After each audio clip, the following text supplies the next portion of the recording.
Eu tenho a impressão que o ministro Celso de Mello, quando determinou a cassação do mandato do deputado Wilson Santiago, ele desconheceu uma decisão do próprio Supremo, que passou a responsabilidade da cassação de mandato para as casas legislativas. É um desgaste desnecessário esse. Agora, que é lamentável que isso aconteça, o Cláudio Humberto matou a charada. É aquele medo de mais à frente o deputado que votar pela cassação vir a ser alcançado pelo longo e demorado braço da lei. É por aí, foi uma decisão corporativa. Agora, o decano deveria já, pelo menos, intuir que a decisão dele não seria cumprida, né, Cláudio? Exatamente. Ele não cassou o deputado, né? Ele afastou do mandato. Isso aconteceu em dezembro, né? Depois daquela operação transcorrida no sábado. E foi transcorrida no sábado pelo interesse da investigação.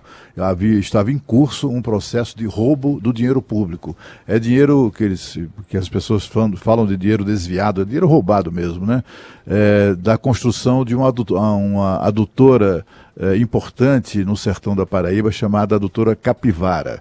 Era dessa adutora, foi dinheiro dessa adutora que o deputado e o seu grupo, que a Polícia Federal e o Ministério Público Federal consideram uma organização criminosa, eles estavam tirando dinheiro, assim, com a mão na cabeça para não perder o juízo. Foi feito no sábado, exatamente para estancar esse processo. Mas antes mesmo da votação ontem, é uma coisa tudo armado, né? Tudo combinado. Até pela presença de 410 deputados à noite, né? Isso, uma votação que aconteceu pelas 10 da noite, quase isso.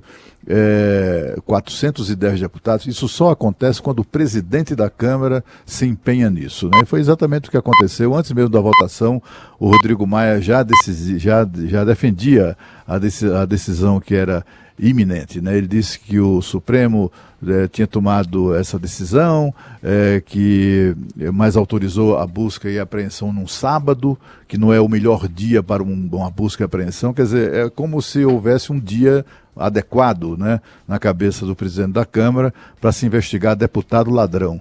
Agora, enfim, aí ele diz, olha, cada um cumpriu o seu papel da forma que entendeu correta e cabe ao parlamento, de forma independente, transparente, com voto aberto, bem aberto, tomar a decisão, segundo palavras do Rodrigo Maia.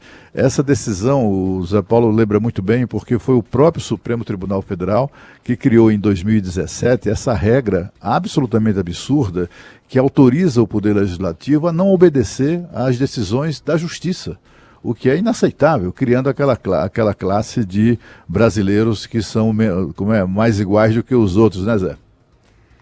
Bem por aí. Então, o decano deveria ter levado isso em conta para não passar essa impressão aí de que o Supremo se enfraquece cada vez mais. Bom, tem algo semelhante que pode acontecer no Senado, né? Com o caso da ex-juíza Selma Arruda, né? E o presidente Davi Alcolumbre começa a dar os mesmos sinais dados aí pelo Rodrigo Maia. Essa história de que a mesa diretora, né? Isso é uma previsão até regimental, legal, de que a mesa diretora tem esse poder, você acaba tendo decisões do Poder Judiciário que não são cumpridas. O ministro Dias Toffoli determinou em janeiro que a juíza Selma Arruda seja substituída, porque ela teve o mandato cassado em dezembro, né, pelo Tribunal Superior Eleitoral, ela seja substituída pelo terceiro colocado na eleição do Senado para o Mato Grosso. E o presidente Davi Alcolumbre, um grupo de senadores, querem jogar para a mesa diretora para realizar a nova eleição, para não cumprir essa decisão do ministro Dias Toffoli. Então, fica mesmo com essa sensação de que a decisão do Supremo não vale nada, né? Pois novamente, né, aquela coisa, né, criou-se mesmo, o próprio Supremo criou essa cobra que agora o morde, né, que é uma regra que eu considero assim absurda. Quer dizer, nós temos uma justiça, temos leis, temos um poder judiciário, temos a Suprema Corte, quer dizer, ele já tem o privilégio de só poderem ser processados pela Suprema Corte. A Suprema Corte toma uma decisão de afastamento do deputado ou de cassação definitiva, né? No caso da senadora, começou pelo TSE, mas há grau de recurso para o Supremo. Enfim, são tribunais superiores que tomam decisão e o Poder Legislativo aí avalia se vai ou não vai cumprir uma decisão judicial e de que maneira vai cumprir, se for o caso, né?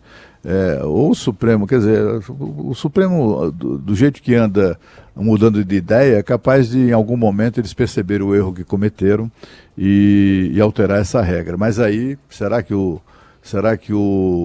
parlamento vai cumprir?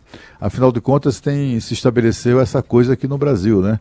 A gente viu agora há pouco o Supremo Tribunal Federal, por mais defensável que tenha sido a decisão de adiar a implantação do juiz de garantia, o fato é que foi uma lei exaustivamente discutida no Congresso, aprovada, sancionada pelo Presidente da República e está em vigor. Mas o Supremo Tribunal Federal decidiu que não vai cumpri-la, que não é para ser cumprida, uma lei que está em vigor, que foi aprovada pelo Congresso. E aí o Congresso também se sente muito à vontade, né, para, como é que eu diria, exercer as prerrogativas previstas nessas regras estabelecidas pelo próprio Supremo, de eles, deputados e senadores, decidirem se vão ou não vão cumprir ordens ou decisões adotadas lá na Suprema Corte. E vocês lembram que não é a primeira vez, né? O Renan Calheiros rasgou uma decisão aí judicial em determinado momento, passou por cima do Supremo Tribunal Federal e tocou o andamento dos trabalhos lá no Senado. Então é só mais um episódio aí que fica. E isso tudo é péssimo, né, para uma democracia que tem instituições sólidas, né? O Brasil tem instituições sólidas, mas são episódios que acabam manchando, né, e gerando algum tipo de insegurança, principalmente quando você tem decisões de ministros da Suprema Corte, decisões de presidentes da Câmara, do Senado Federal, né? São autoridades da República que deveriam justamente cumprir a legislação para dar o exemplo, né? E ainda mais garantir a segurança das nossas instituições. Não é sempre que isso acontece, e nesse caso aí, quando envolve mandato de parlamentar, esse episódio aí, desse deputado especificamente, a acusação dele é seríssima, né? O envolvimento com organização criminosa. Esse é aquele tipo de acontecimento que deixa a gente sem instrumento para fazer qualquer defesa aqui institucional, né? Porque como é que a gente vai defender institucionalmente um poder que se recusa à determinação do outro poder? Quer dizer, não é uma questão de independência dos poderes, é uma questão de desafiar, né? De desafiar a decisão baseada no Código Penal brasileiro, baseada naquilo que está sendo interpretado como crime. Então, não é uma invenção de que o sujeito cometeu o crime. Nós não estamos vivendo uma exceção do Estado de Direito, né? Então, assim, o processo contra o deputado, ele está cheio de provas, enfim, seguiu todo o caminho legal e institucional e constitucional para a sua averiguação, e daí o Congresso Nacional vai, né, dizendo, somos independentes, a gente é que decide, reintegra o sujeito nos seus quadros. Isso já passou de corporativismo, não é mais corporativismo, é abuso de poder.